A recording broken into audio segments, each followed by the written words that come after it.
No vídeo anterior, havíamos partido destes tokens definidos em nosso Design System, que representavam de forma muito básica o sistema de cores de nossa aplicação, e havíamos chegado, no final do vídeo, com um sistema de cores muito mais complexo, por um lado, mas ao mesmo tempo funcionalmente muito mais preciso, muito mais semântico. Era o que tínhamos nesta planilha. Havíamos dito que estes tokens, estes marcados assim, que davam mais especificidade ao sistema, ao mesmo tempo que davam mais complexidade. Então, nesta ocasião, não irei utilizá-los. Eu os movo aqui para baixo para não os perder. Bom, aqui tem o nosso DSO já com todos os tokens indispensáveis para modelar o sistema, e seus valores para um modo Light unicamente. Vemos que aqueles que colocamos na região Primitive e Neutral possuem valores absolutos, em hexadecimal, enquanto todos os demais possuem como valores referências a outros tokens. Até aqui, coisas que mais ou menos já sabíamos. Resta ver como representamos o modo Dark. Mas antes, vamos modificar as cores que usamos nas classes, para que utilizem os novos tokens. Que cores tínhamos? A background color das telas, que tínhamos colocado dentro da classe Application, agora corresponderá ao token de cor Surface. A classe H2 era a do título sobre a superfície Surface. Tem como cor o token Title on Surface. A classe Paragraph correspondia ao texto comum sobre a superfície. Então aqui substituímos pelo token de cor Text on Surface. E para o botão, temos a background color correta, pois é a primary como cor de fundo. E a cor deveria ser Text on Primary. E com a ação de hover sobre o botão, a cor de fundo muda para a Primary Highlighted, o que está correto. Executamos para verificar que tudo fique tal qual esperamos. Vou copiar a URL para executar a aplicação no navegador Opera, que me permite alternar entre os modos Light e Dark com mais facilidade. Vemos que se eu escolher o modo Dark, o que vemos é exatamente o mesmo que em modo Light. Bem, não vamos atrasar mais a pergunta que estamos querendo responder desde o início. Como faço para especificar as alterações nos tokens de cor para poder fazê-los variar por modo? Ali aparecem o que chamamos de options, opções do conjunto de tokens. Para este conjunto de tokens, chamado Travel Agency, podemos especificar variações, e fazemos isso entre parênteses. No nosso caso, queremos fazer variar alguns dos tokens de cor de acordo com o esquema de cor. Color Scheme se chamará a nossa opção, que poderá assumir dois valores, Light e Dark. Podemos especificar com colchetes qual será a opção default. E então nos resta especificar quais valores adquirem os tokens para um valor da opção e para o outro. Por exemplo, os valores desses tokens. Para qual esquema de cor valem? Exceto o primeiro, que variava, os demais não variam, então seriam para ambos. Então vamos deixá-los assim como está. E podemos, a partir dali, especificar que a todos que temos indicados aqui, que são aqueles dos níveis 2 e 3 que havíamos identificado em nossa planilha, lhes daremos valor para ambas as opções. Então, a todos estes, colocamos como atribuições para o valor de Color Scheme Light. Assim, vejam que temos os tokens de cor universais, e aqui temos, para a opção Light, a definição deste conjunto de tokens de cor, que serão válidos, então, somente quando essa for a opção escolhida.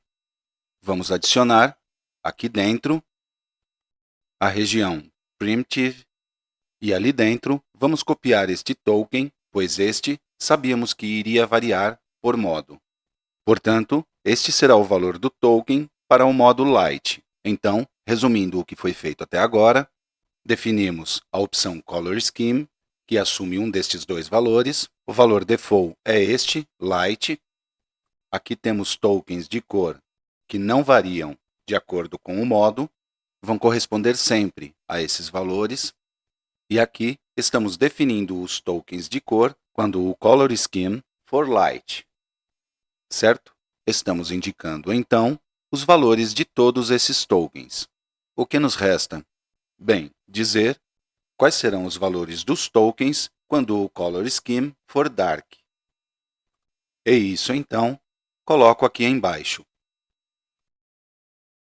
Para o color scheme dark, quanto vale o token green 100, que vemos que é esse outro, verde claro, o primary, o secondary e todos os demais, cujos valores claramente tirei da planilha, das colunas dark de cada tabela.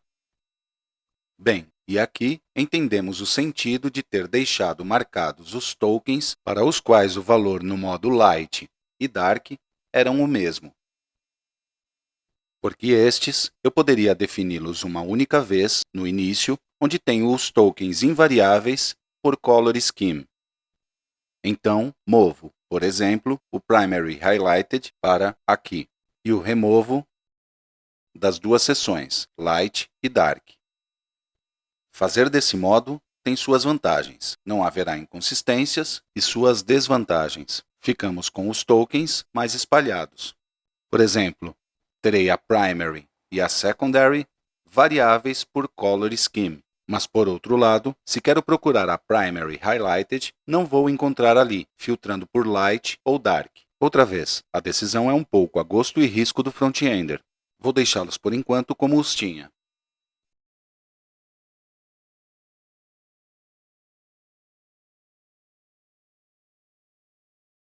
Bem, e agora vamos testar.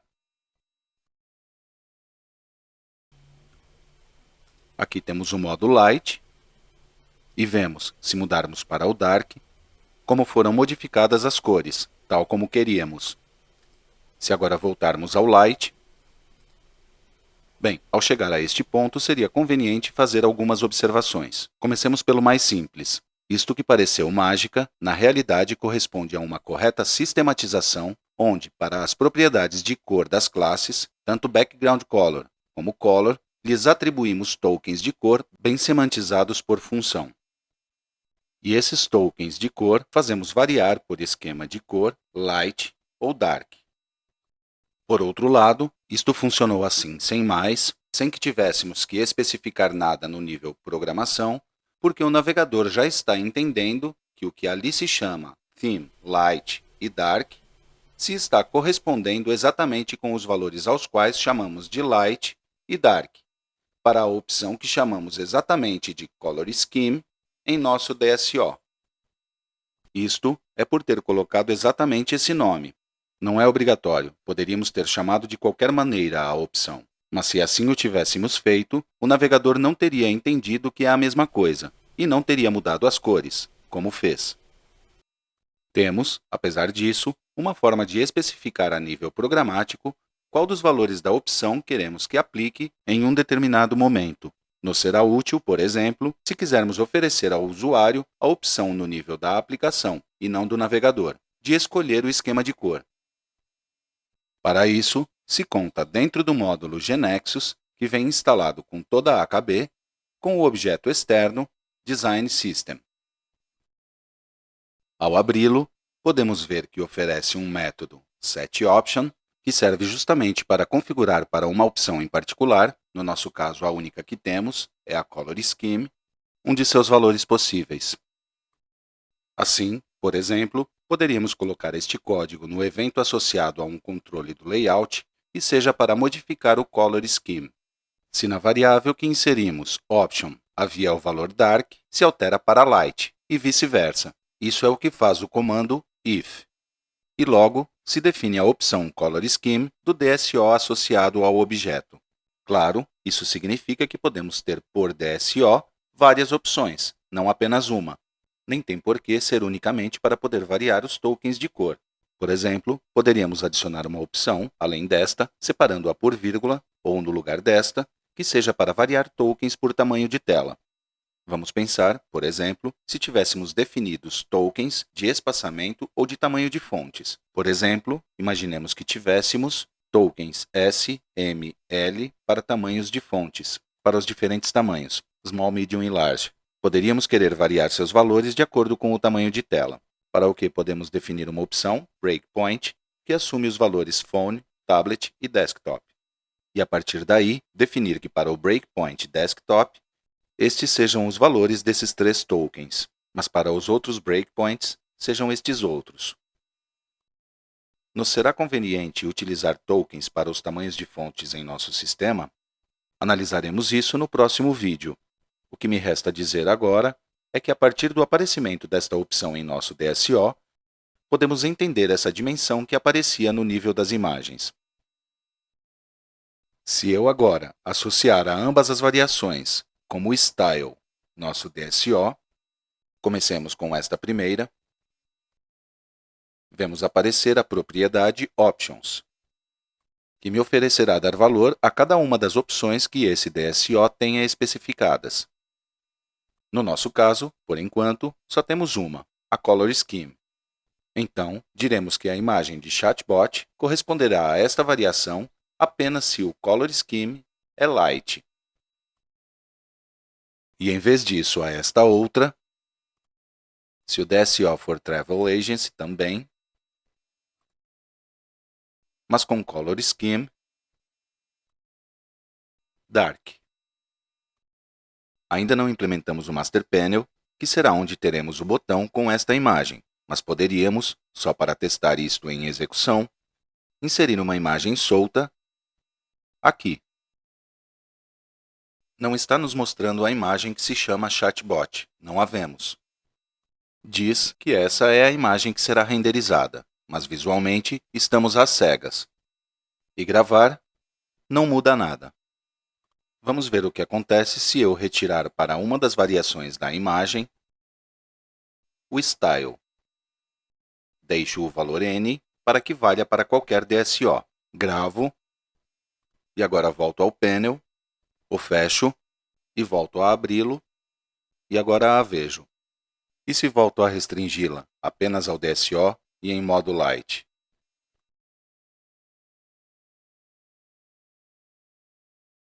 Fecho e abro outra vez e outra vez.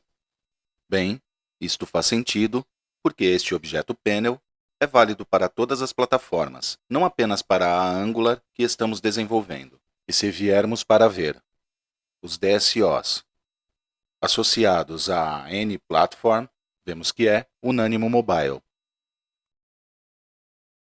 que não é o Travel Agency que tínhamos aqui. E o que estamos especificando é que pegue um desses dois valores apenas para este Design System Object. Não temos especificado o valor para outro Design System Object. Porém, observemos que acontece o mesmo, ainda que isto apareça desta maneira, quando executamos para Angular.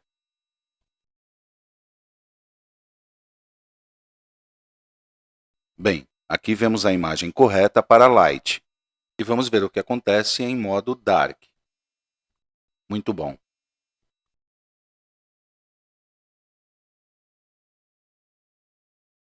Vemos que está realizando, como esperávamos, as variações. Bem, continuamos no próximo vídeo.